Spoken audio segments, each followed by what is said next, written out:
ಕಿಚ್ಚನ ಚಪ್ಪಾಳೆ ಕಿಚ್ಚನ ಚಪ್ಪಾಳೆ ಕಿಚ್ಚನ ಚಪ್ಪಾಳೆ. ಹಾಯ್ ಹಲೋ ನಮಸ್ಕಾರ, ನಾನು ನಿಮ್ಮ ಹರೀಶ್ ಎಚ್ ಕನ್ನಡಿಗೆ ತಮಗೆಲ್ಲರಿಗೂ ಪ್ರೀತಿಯ ಸ್ವಾಗತ.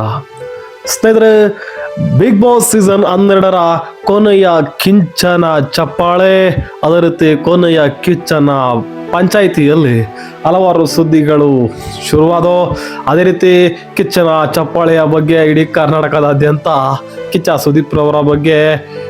ಸುದೀಪ್ ಸರ್ ಅವರ ಬಗ್ಗೆ ಹಲವಾರು ಮಾತುಕತೆಗಳು, ಅದೇ ರೀತಿ ಅವರು ನೀಡಿದಂತಹ ಒಂದು ಕಿಚ್ಚನ ಚಪ್ಪಾಳೆಯ ಬಗ್ಗೆ ಹಲವಾರು ಮಾತುಕತೆಗಳು ಶುರುವಾಗಿದ್ದಾವೆ. ಸ್ನೇಹಿತರೆ, ಈ ಒಂದು ಕೊನೆಯ ಕಿಚ್ಚನ ಪಂಚಾಯಿತಿಯಲ್ಲಿ ಸುದೀಪ್ ಸರ್ ಅವರು ಅಶ್ವಿನಿ ಹಾಗೂ ಧ್ರುವಂತ್ರವರಿಗೆ ತಮ್ಮ ಕಿಚ್ಚನ ಚಪ್ಪಾಳೆಯನ್ನ ನೀಡಿದರು. ಸ್ನೇಹಿತರೆ, ಕೊನೆ ವಾರದಲ್ಲಿ ಅವರು ಚೆನ್ನಾಗಿ ಆಡಿದಂತೂ ನಿಜ, ಅದು ಒಪ್ಕೊಳ್ಳೋಣ. ಆದರೆ ಸೀಸನ್ನ ಕಿಚ್ಚನ ಚಪ್ಪಾಳೆಯನ್ನ ಸುದೀಪ್ ಸರ್ ಅವರು ಧ್ರುವಂತ್ ಅವರಿಗೆ ನೀಡ್ತಾರೆ, ಅದು ಎಷ್ಟು ಸರಿ? ಇದೊಂದು ಮಾತ್ರ ಗಿಲ್ಲಿ ಅಭಿಮಾನಿಗಳಿಗೆ ಅಂತೂ ಸಾಕಷ್ಟು ಬೇಜಾರು ಮಾಡಿದೆ. ಅದೇ ರೀತಿ ಸುದೀಪ್ ಸರ್ ಅವರ ಬಗ್ಗೆನೂ ಕೂಡ ಒಂದಿಷ್ಟು ಮಾತುಗಳು ಕೂಡ ಕೇಳಿ ಬರ್ತಾ ಇದ್ದಾವೆ.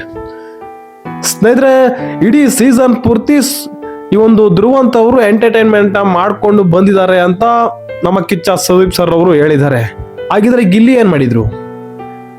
ಇಡೀ ಕರ್ನಾಟಕಕ್ಕೆ ಗೊತ್ತು ಗಿಲ್ಲಿ ಯಾವ ರೀತಿ ಇಡೀ ಕರ್ನಾಟಕವನ್ನ ಎಂಟರ್ಟೈನ್ ಮಾಡ್ತಾರೆ ಅಂತ. ಅದೇ ರೀತಿ ನಿಮ್ಮ ಈ ಒಂದು ಕಲರ್ಸ್ ಕನ್ನಡದ TRP ಜಾಸ್ತಿ ಆಗೋದಕ್ಕೆ ಅತಿ ಹೆಚ್ಚು ಎಂಟರ್ಟೈನ್ಮೆಂಟ್ ಮಾಡಿದ್ದು ಯಾರು ಅಂತ ಇಡೀ ಕನ್ನಡ ಜನತೆಗೆ ಗೊತ್ತು. ಅದು ಬೇರೆ ಯಾರೋ ಅಲ್ಲ, ಅದು ಗಿಲ್ಲಿ ನಟ. ಸ್ನೇಹಿತರೆ, ಧ್ರುವಂತ್ ಅವರಿಗೆ ಅಥವಾ ಅಶ್ವಿನಿ ಅವರಿಗೆ ವಾರದ ಕಿಚ್ಚನ ಚಪ್ಪಾಳೆಯನ್ನ ನೀಡಿದ್ರೆ ಅದರಲ್ಲಿ ಏನು ಬೇಜಾರಾಗ್ತಿರ್ಲಿಲ್ಲ. ಆದರೆ ಇಡೀ ಸೀಸನ್ನ ಕಿಚ್ಚನ ಚಪ್ಪಾಳೆಯನ್ನ ಧ್ರುವಂತ್ ಅವರಿಗೆ ನೀಡಿದ್ದು ನಿಜವಾಗಿಯೂ ಎಷ್ಟು ಸರಿ? ಸ್ನೇಹಿತರೆ, ಹಾಗಿದ್ರೆ ನೀವು ನೋಡ್ತಾ ಇದ್ರಲ್ಲ, ಈ ಒಂದು ಕಿಚ್ಚ ಸುದೀಪ್ ಸರ್ ಅವರು ನೀಡಿದಂತಹ ಆ ಒಂದು ಕಿಚ್ಚನ ಚಪ್ಪಾಳೆಯ ಬಗ್ಗೆ ನಿಮಗೇನು ಅನ್ನಿಸ್ತು? ಎಷ್ಟು ಸರಿ, ಎಷ್ಟು ತಪ್ಪು? ತಪ್ಪದೆ ಕಮೆಂಟ್ ಮಾಡಿ. ಅದೇ ರೀತಿ ಪ್ರತಿಯೊಬ್ಬರು ಕೂಡ ಗಿಲ್ಲಿ ಅಭಿಮಾನಿಗಳು ತಪ್ಪದೆ ಗಿಲ್ಲಿಗೆ ವೋಟ್ ಮಾಡಿ.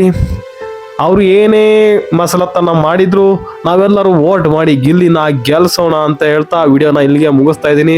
ಅದೇ ರೀತಿ ಇದೇ ರೀತಿಯ ಕಂಟೆಂಟ್ಗಳಿಗೋಸ್ಕರ ನಮ್ಮ ಚಾನಲನ್ನು ಫಾಲೋ ಮಾಡ್ಕೊಳ್ಳಿ. ಅದೇ ರೀತಿ ಒಂದು ವಿಡಿಯೋವನ್ನ ನಮ್ಮ ಗಿಲ್ಲಿ ಅಭಿಮಾನಿಗಳಿಗೆ ಪ್ರತಿಯೊಬ್ಬರಿಗೂ ಕೂಡ ಶೇರ್ ಮಾಡಿ.